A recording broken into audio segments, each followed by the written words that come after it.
The Lune Aqueduct was designed by civil engineer John Rennie and constructed by architect Alexander Stevens, who died in 1796 at the age of 66. The cost of construction was close to £50,000. This remarkable aqueduct is a traditional structure of its time, consisting of 5 stone arches supporting a massive stone trough.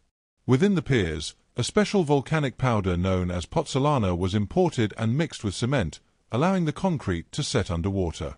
Because of the rush to complete the initial stages before the winter floods arrived, construction continued around the clock.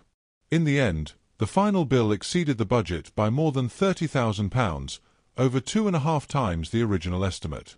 This enormous overspend ultimately prevented the Lancaster Canal from ever joining the main canal network. There was simply not enough money left to build the planned aqueduct over the River Ribble at the southern end of the canal.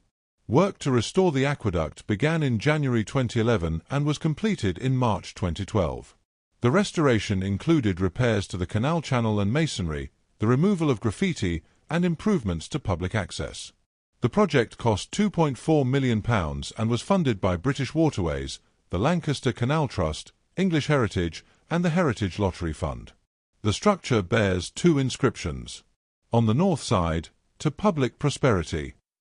On the south side appears the Latin inscription, Quae dirant agiunt, sociantor dicita, merx flumina convenient art datra novas.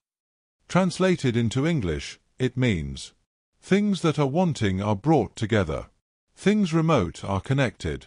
Rivers themselves meet by the assistance of art.